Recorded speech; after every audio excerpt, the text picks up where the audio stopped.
Hola chicos, bueno, esta ya es la clase 2 ya que les voy a hacer. Para esta vez ya les voy a subir ya la primera tarea. De hecho, al mismo tiempo que publique este video voy a estar publicando la tarea. Esta es la tarea, de hecho. Quería comenzar hablando de esto ya que para aprovechar de explicarles un par de cosas. Normalmente yo esto lo muestro en el laboratorio y ahí mismo voy respondiendo dudas y consultas. Aquí prefiero explayarme yo un poco primero y cualquier cosa que ustedes necesiten, bueno, voy a estar atento al correo. Ya, deben basarse en el capítulo 2 del profesor. De ahí sacan la función escalón e impulso.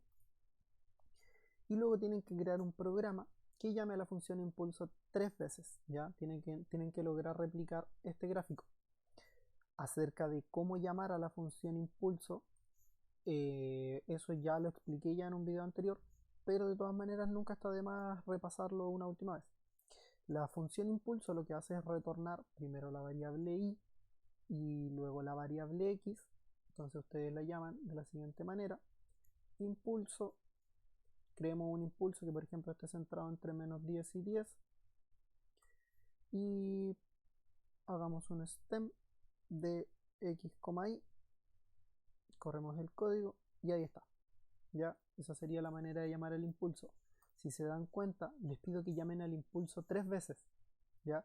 Pero si ustedes llaman al impulso 3 veces y solamente grafican así a secas, se van a se va a sobreescribir el gráfico. Entonces lo que tienen que hacer es escribir el comando hold on, que eso creo que lo dije en el video pasado si no me equivoco, y aquí ya pueden seguir poniendo más curvas. Supongamos, por ejemplo, un i1, x1, y ahora en vez de llamar al impulso llamemos al escalón. El escalón lo vamos a iniciar desde 2 con el mismo dominio. Ojo con eso, es importante que tiene que tener el mismo dominio. Y luego volvemos a aplicar el stem. Stem x1, y1. Corremos el código y aquí está. Con azul está puesto el impulso y con rojo está puesto el escalón. Eso sería al respecto. A ver, algo más. Ojo con que tiene que tener cierta amplitud, ¿ya? Y ustedes saben que acá están las componentes Y y acá están las componentes X. Entonces, una de ellas las tienen que multiplicar para poder obtener la altura necesaria, ¿ya? Debe estar el gráfico en rojo, tal como muestra la imagen, que esté entre -5 y 5, eso ya es cosa de ustedes. La cuadrícula también ya lo he dicho varias veces. Y el color rojo, quizás alguien no se pueda acordar de eso, pero si es que ustedes ponen una coma más y ponen entre comillas, acá pueden poner un color. ¿Ya? Eso también lo expliqué en otro video anterior. ¿Qué más? Agregar etiqueta correspondiente a los ejes. Bueno, las etiquetas también les había comentado que son xlabel para el eje X y label para el eje Y y title para el título. ¿Ya? Ahora, esta otra parte puede ser interesante. Acá, cuando les pido el subplot, miren, si yo les pido que ocupen el subplot es porque luego les voy a pedir que grafiquen o que hagan otro gráfico, que de hecho aquí en el punto 5 se los pido. Entonces, si yo quiero que ustedes me muestren dos gráficos, ustedes tienen dos maneras de hacerlo en una sola ventana, que sea un gráfico acá arriba y otro gráfico acá abajo, o dos gráficos que sean paralelos, uno acá y el otro acá. Entonces, mostremos los gráficos de así paralelos, que vendría a ser, si es que nosotros dividimos la figura total en una matriz, sería una matriz de 1 por 2. Esa sería una buena manera de verlo. Entonces sería un subplot de una matriz de 1 por 2 y este va a ser el primer gráfico. Luego ahora subplot 1, 2, 2, ya que este vendría a ser el segundo gráfico. Esto igual lo estoy explicando a la rápida porque esto también, si no me equivoco, lo expliqué en otro video. Entonces esto sería i1, x1 y corremos el código. Acá abajo está. Y lo exploté al revés. Esto es x1 y 1. Ahora sí. ¿Ven? Entonces aquí me separó la figura, por eso le llamo figura porque aquí dice figura, en una sola fila y dos columnas para mostrar los gráficos. De manera análoga, ustedes podrían haber hecho 2-1, que sería dos filas y una sola columna. 2, 1. ¿Ven? Y así el gráfico lo mostraría de la siguiente manera. Aquí ya esto es a gusto personal de cada uno. Yo lo único que quiero es que esté en una sola ventana. Eso es lo que quiero. Llamar a la función escalón entre menos 7 y 7 no tiene mayor misterio. Y que sea amplitud 3, eso como les digo, eso ya queda para que lo hagan ustedes. Y ambas gráficas con el comando stem, porque con el comando plot, como les había dicho, estas gráficas no siempre quedan bien. Eso sería con respecto a la tarea. De todas maneras, igual voy a estar atento a las dudas que ustedes me presenten. ¿Ya? Ahora, quiero seguir de la misma manera que hice el otro día. Acá estaba viendo el capítulo 3 y estaba viendo algo que fuera interesante de analizar y me topé con la convolución. Claro, aquí está. Me topé con la convolución. Entonces se me ocurrió la idea de que podríamos aprovechar de hacer algo muy similar a esto, pero nosotros mismos, y comprobarlo con MATLAB. Entonces aquí yo tenía este Word ya preparado, pero borremos esto, vamos a hacerlo paso a paso. Y acá, ya miren, ¿qué fue lo que se me ocurrió a mí hacer para este caso?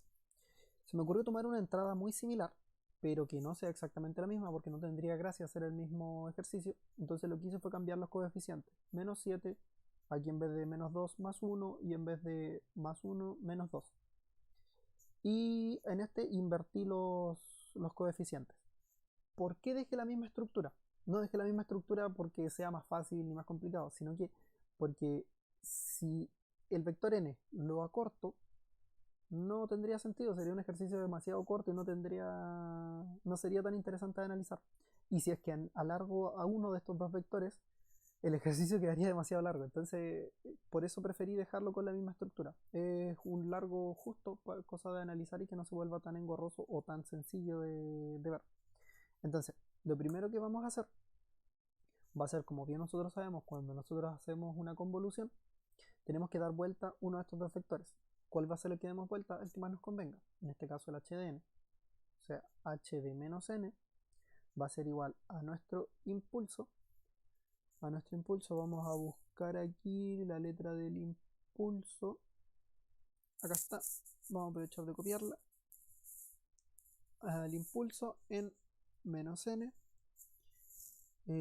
más 2 impulso en menos n más 1. Ahora, quiero que tengan ojo con lo siguiente.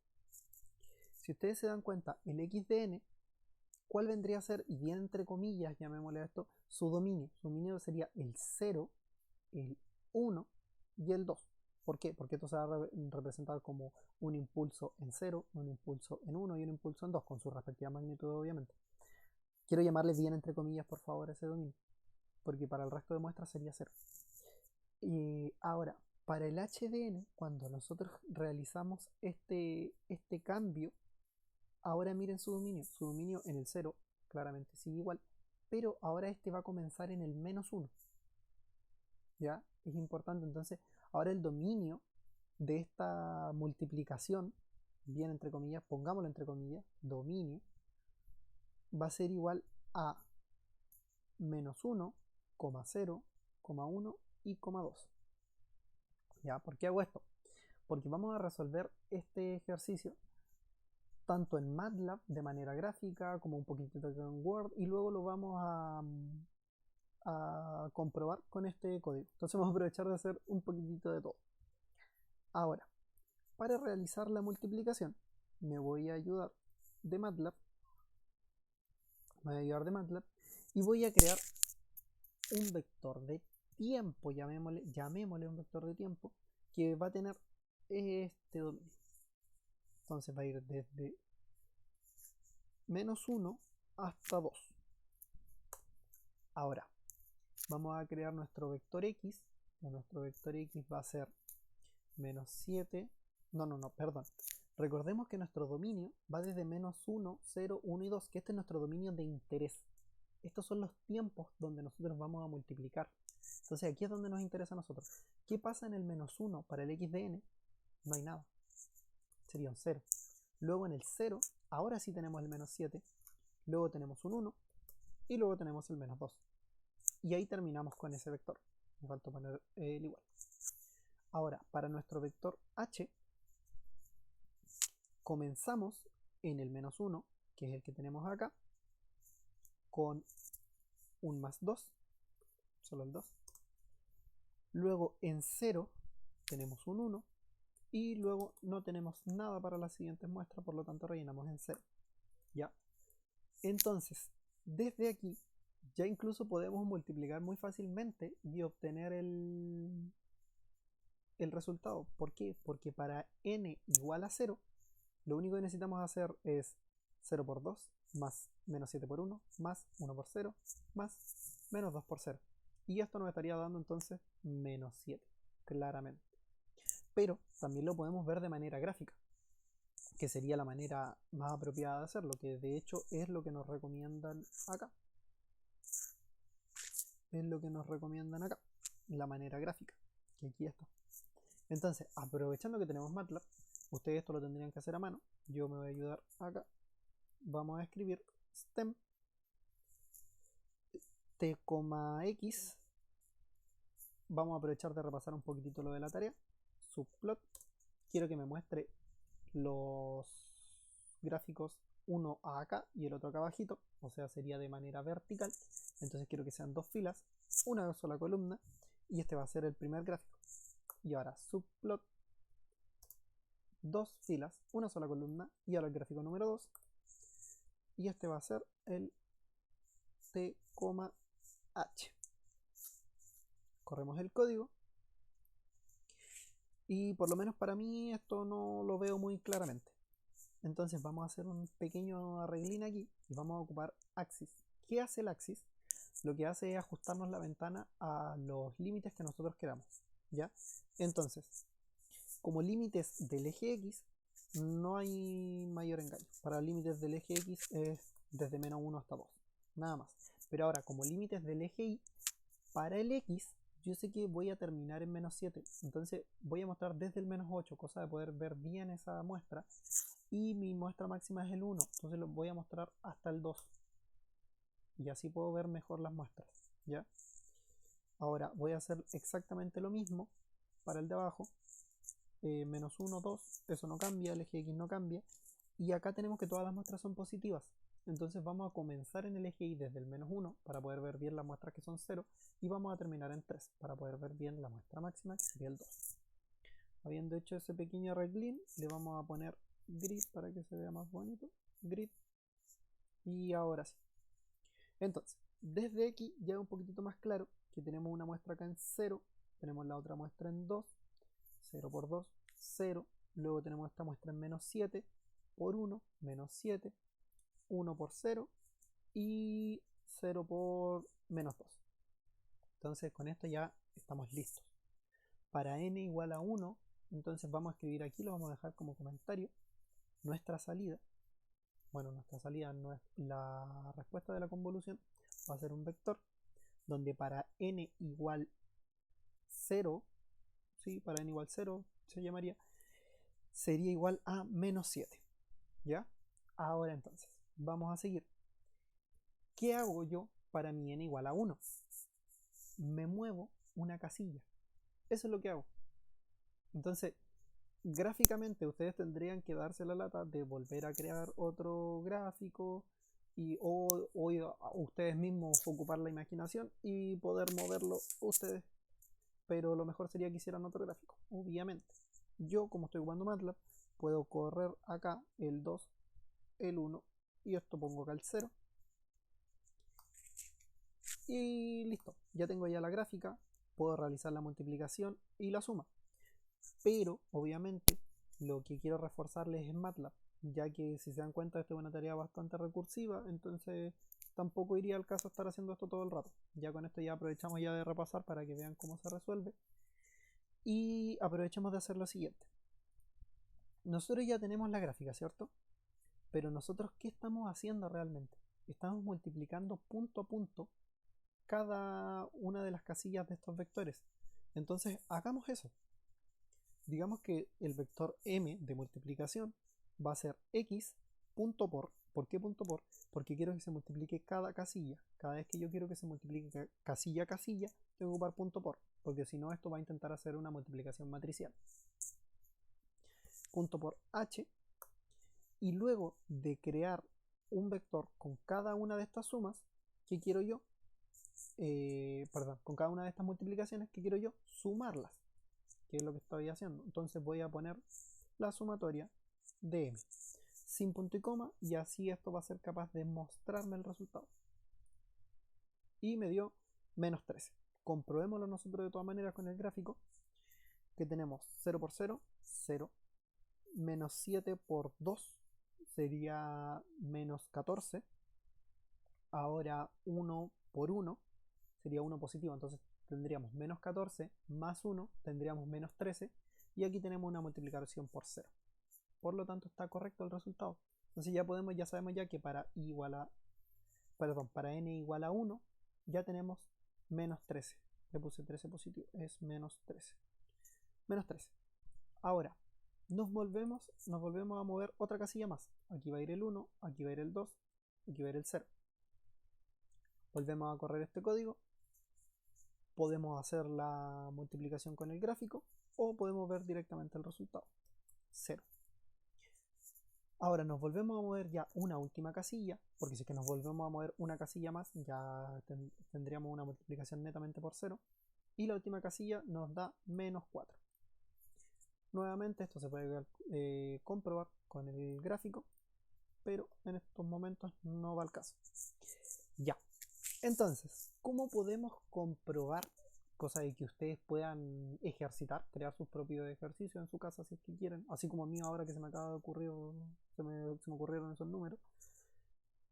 Con este código, miren, ustedes tienen este código, lo copian ahí, y la entrada, como lo borré, acá está. Mi entrada era de menos 7 más 1 y menos 2. Y acá yo estos coeficientes los había puesto al revés, pero un 1 y un 2. Y luego lo único que se hace es la convolución, nada más. Y debería obtener un resultado exactamente igual a este. Corremos el código y tenemos menos 7, menos 13, 0 y 4. Menos 4, perdón. Menos 4. Yo no sé por qué puse 4. Veamos. Ah, no, la respuesta había sido menos 4. Fue solamente un error de tipeo. Por lo tanto, con eso acabamos de comprobar que la manera está completamente correcta. ¿Ya? De esta manera, como les digo, ustedes incluso pueden crear sus propios ejercicios y comprobarlos mediante este código, que igual es bastante útil. Ahora, ¿qué era lo último que quería aprovechar de ver? La DTFT. Para la DTFT, lo primero que les puedo decir es que a veces cuesta un poco entenderla, pero es básicamente esto.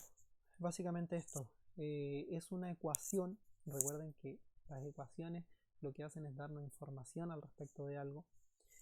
¿Y por qué le llamo ecuación? No le llamo ecuación solamente porque sí, porque nos está dando información. Miren, nosotros vamos a tener nuestra secuencia x de n, ya una secuencia cualquiera, pero la vamos a estar multiplicando por un coseno en nuestra parte real y por un seno en nuestra parte imaginaria.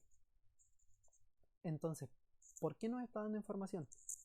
Porque esta secuencia, al multiplicarse por un coseno, va a entregar valores.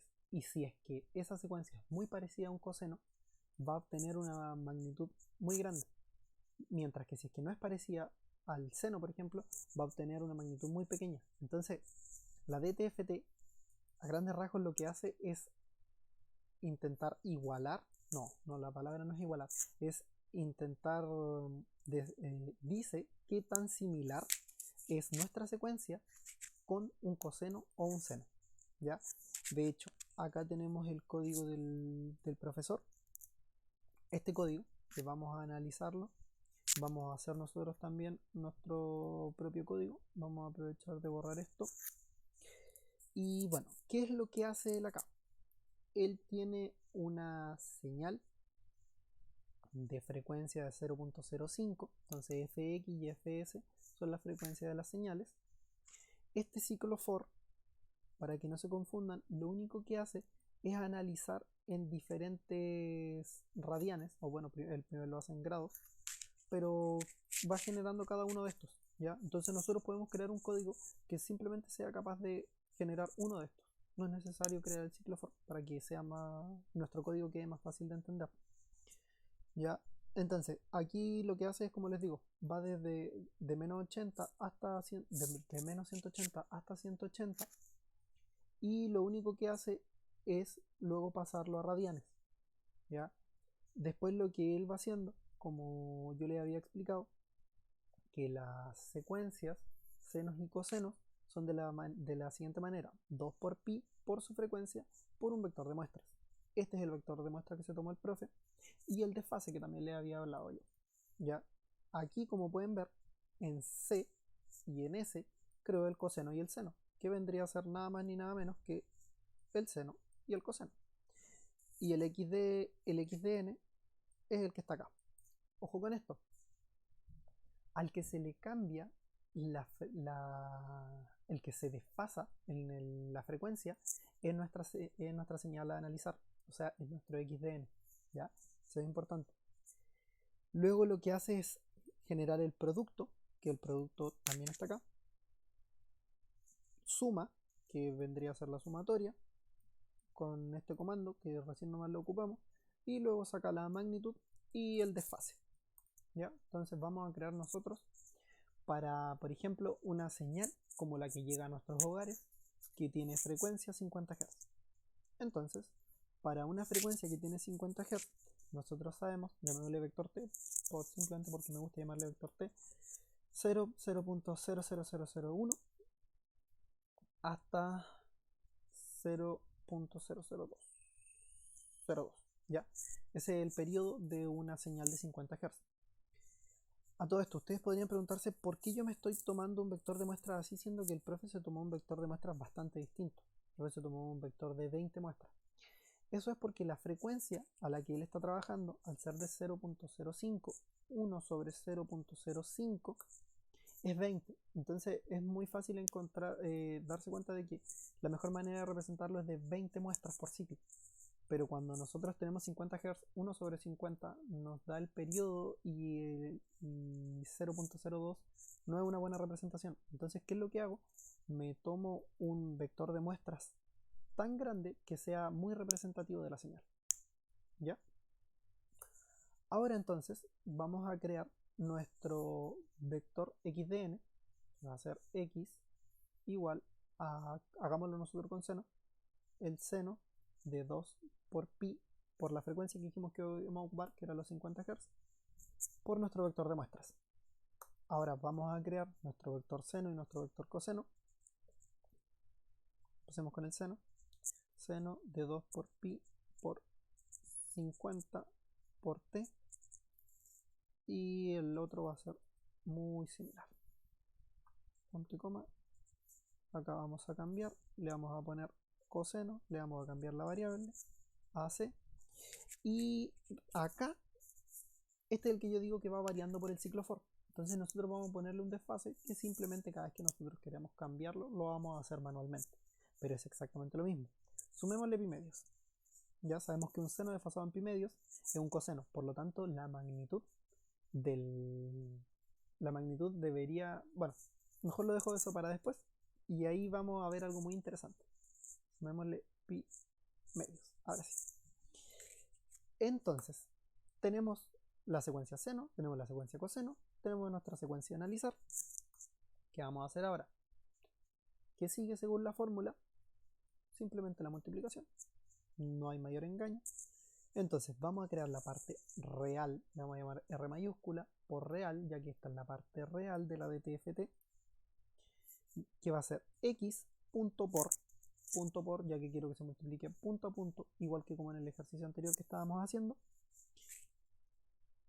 La parte real, ¿por qué tengo que multiplicar? Por el seno, por el coseno, según la fórmula, por c, punto y coma. Ahora la parte imaginaria va a ser x punto por el seno. Entonces, ya teniendo las multiplicaciones listas, ¿qué quiero ahora? Sumar.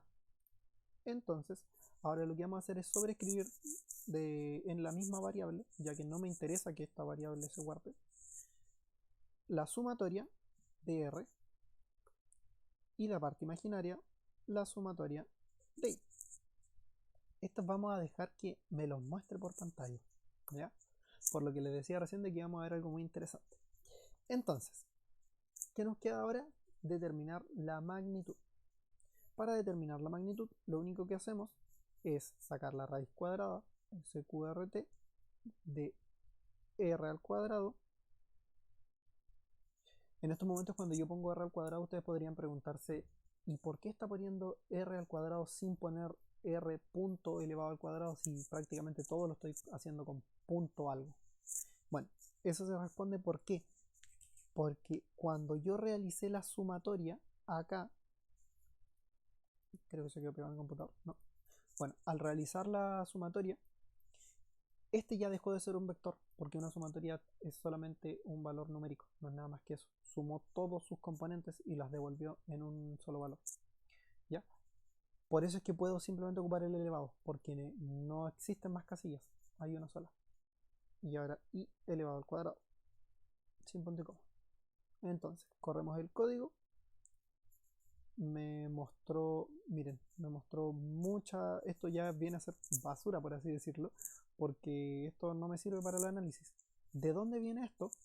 Bueno, si me voy al código, viene del coseno. No le puse el punto y coma, entonces volvemos a correr el código y ahora sí. Esto sí me interesa. ¿Qué podemos ver? Que de la parte real tenemos un valor muy grande de 1 por 10 a la 4, mientras que de la parte imaginaria tenemos por 10 a la menos 13. O sea que la parte imaginaria prácticamente anulada. Y tenemos nuestra magnitud. ¿Ya? La magnitud, como se van a dar cuenta después, siempre se mantiene. ¿Ya? Pero lo importante es esto. Es que yo tengo una secuencia seno y aquí me está diciendo que se parece mucho a una secuencia coseno, porque en la parte real me compara con una secuencia coseno. Entonces, ¿por qué ocurre esto? Porque yo al sumarle pi medios, transformé este seno a un coseno. ¿Ven? Entonces, es por eso que es bien importante la DTFT. Me está comparando y me dice que en comparación con el seno, prácticamente nada. Por 10 a la menos 13, eso es cero. Para efectos prácticos, eso es cero.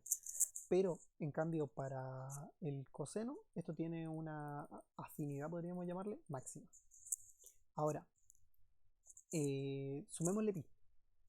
Si le sumamos pi, podemos ver que es todo lo contrario.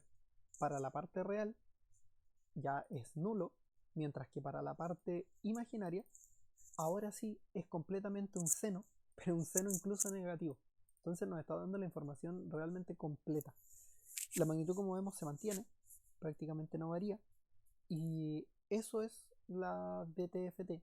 En general, la DTFT se suele realizar por computador.